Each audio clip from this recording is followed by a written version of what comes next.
My name is Chloe Cole, and I am a detransitioner.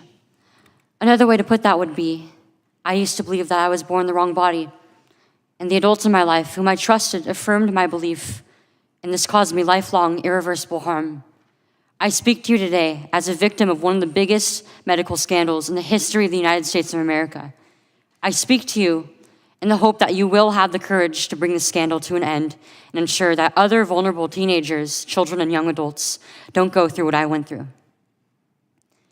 At the age of 12, I began to experience what my medical team would later diagnose as gender dysphoria. I was well into an early puberty, and I was very uncomfortable with the changes that were happening to my body. I was intimidated by male attention, and when I told my parents that I felt like a boy, in retrospect, all I meant was that I hated puberty, that I wanted this newfound sexual attention to go away, that I looked up to my brothers a little bit more than I did to my sisters. I came out as transgender in a letter I sent on the dining room table.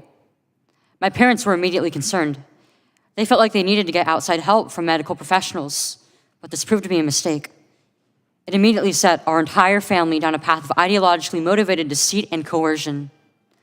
The gender specialist I was taken to see told my parents that I needed to be put on puberty-blocking drugs right away. They asked my parents a simple question: would you rather have a dead daughter or a living transgender son? The choice was enough for my parents to let their guard down, and in retrospect, I can't blame them. This was the moment that we all became victims of so-called gender-affirming care. I was fast-tracked onto puberty blockers and then testosterone. The resulting menopausal-like hot flashes made focusing on school impossible. I still get joint pains and weird pops in my back, but they were far worse when I was on the blockers. A month later, when I was 13, I had my first testosterone injection. This caused permanent changes to my body. My voice will forever be deeper, my jawline sharper, my nose longer, my bone structure permanently masculinized, my Adam's apple more prominent, my fertility unknown. I look in the mirror sometimes and I feel like a monster. I had a double mastectomy at 15. They tested my amputated breast for cancer. And I was cancer-free, of course. I was perfectly healthy. There was nothing wrong with my still developing body or my breasts, other than that, as an insecure teenage girl, I felt awkward about it. After my breasts were taken away from me, the tissue was incinerated. Before I was able to legally drive, I had a huge part of my future womanhood taken from me. I will never be able to breastfeed. I struggle to look at myself in the mirror at times. I still struggle to this day with sexual dysfunction. And I have massive scars across my chest, and the skin grafts that they took of my nipples are weeping fluid today, and they were grafted into a more masculine positioning, they said. After surgery, my grades in school plummeted. Everything that I went through did nothing to address my underlying mental health issues that I had. And my doctors, with their theories on gender, thought that all my problems would go away as soon as I was surgically transformed into something that vaguely resembled a boy. Their theories were wrong. The drugs and surgeries changed my body, but they did not and could not change the basic reality that I am and forever will be a female. When my specialist first told my parents that they could have a dead daughter or a live transgender son, I wasn't suicidal. I was a happy child who struggled because she was different. However, at 16, after my surgery, I did become suicidal. I'm doing better now, but my parents almost got the dead daughter promised to them by my doctors. My doctors had almost created the very nightmare they said they were trying to avoid. So what message do I want to bring to American teenagers and their families? I didn't need to be lied to. I needed compassion. I needed to be loved. I needed to be given therapy to help me work through my issues, not affirm to my delusion that by transforming into a boy, it would solve all my problems. We need to stop telling 12-year-olds that they were born wrong, that they are right to reject their own bodies and feel uncomfortable with their own skin. We need to stop telling children that puberty is an option, that they can choose what kind of puberty they will go through, just so they can choose what clothes to wear or what music to listen to. Puberty is a rite of passage to adulthood, not a disease to be mitigated. Today, I should be at home with my family celebrating my 19th birthday, and instead I'm making a desperate plea to my elected representatives. learn the lessons from other medical scandals like the opioid crisis, to recognize that doctors are human too, and sometimes they are wrong. My childhood was ruined along with thousands of detransitioners that I know through our networks. This needs to stop. You alone can stop it. Enough children have already been victimized by this barbaric pseudoscience. Please let me be your final warning. Thank you. Today's your birthday? It is. You're a beautiful, brave woman. Thank you for being here. Thank you. A question for you, Ms. Cole, and first of all, thank you for being here. I've heard some of my colleagues on the other side of the aisle use words like, this frightens me, this hearing. They're frightened by us having a hearing in which you are able to speak to the world about what you have gone through. And I've heard colleagues on the other side of the aisle say, life is worth it, in the context of pushing a particular worldview and saying life is worth it.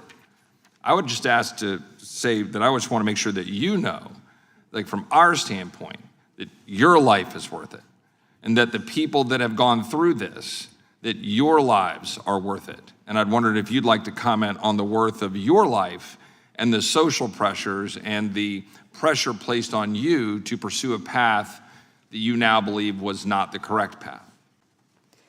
I think we're all on the same page here, that everybody's life and right to happiness is worthy. And that's what we're all fighting for, even if we don't necessarily agree on what that means. And if I may ask, would I be able to address another witness?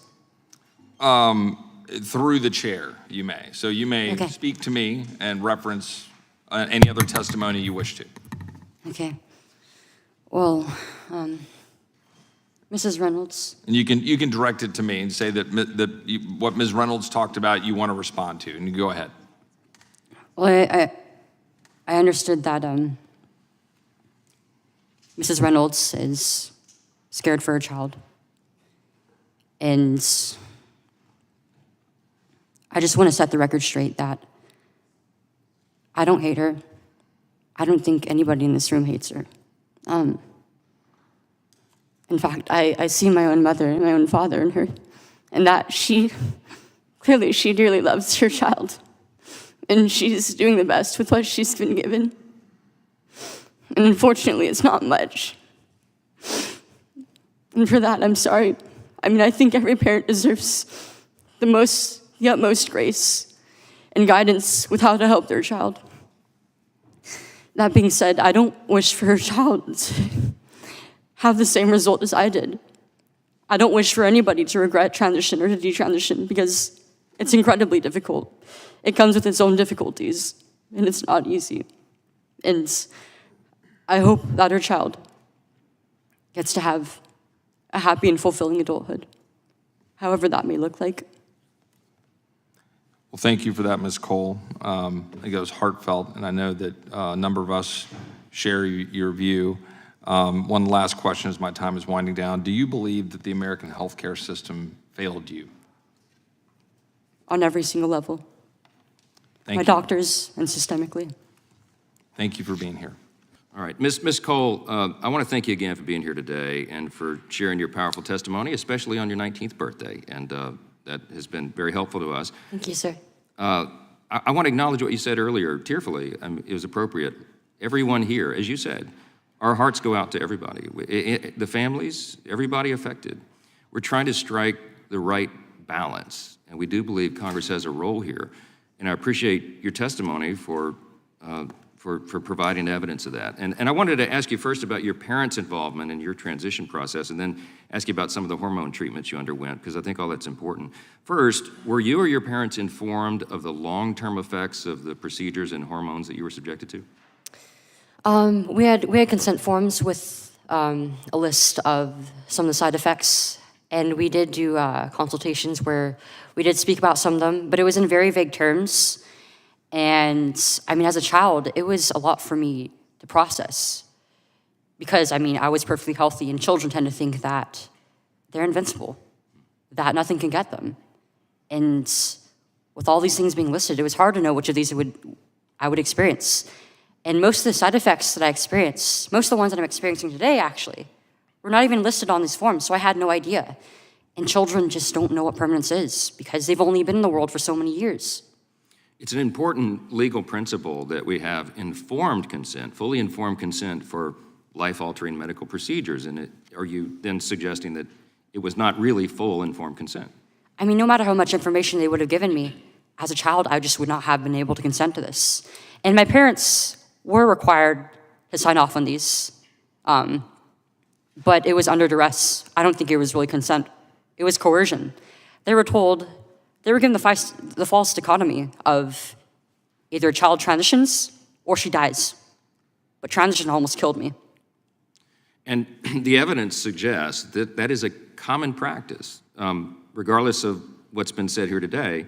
And there are some other things that are very disturbing. One aspect of the current child movement about this sex change movement that's particularly pernicious is the so-called off-label medications. One that's well known as leuprolide acetate, or it's commonly known as Lupron, to chemically alter boys and girls, not by surgery, but chemically. It's Yes. the same thing. There's a long list of pharmaceutical drugs that medical personnel across the country are using to, for example, shut off the testosterone production in young boys to make them more feminine looking, or to shut off the estrogen production in young girls to make them more masculine looking. So I'm going to say for the record, post-hearing, we have 5 days. I'll enter some of the articles that detail a list of these chemical drugs being used on children for purposes that are not approved by the FDA.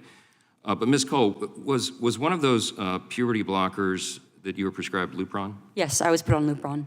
And what was the purpose of that in your hormone treatment? Just to stop the natural production of my hormones to make way for the exogenous testosterone.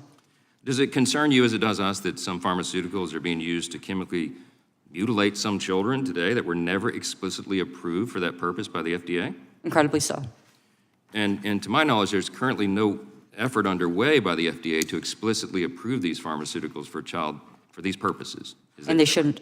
And they shouldn't. The time's expired for the time that was yielded to me, and I thank the chairman. And now I recognize myself for my 5 minutes finally, so I'll keep going here. The last time I checked, it was still illegal under federal law to use FDA-approved pharmaceuticals for an unapproved or off-label use, and yet we're seeing that very commonly in this field. Ms. Cole, do you find it concerning that medications that were used on you or on countless other children across the country for a reason contrary to the original purpose they were approved for, you've said that's something that concerns you, disturbs you, shouldn't be allowed, right? Very much so.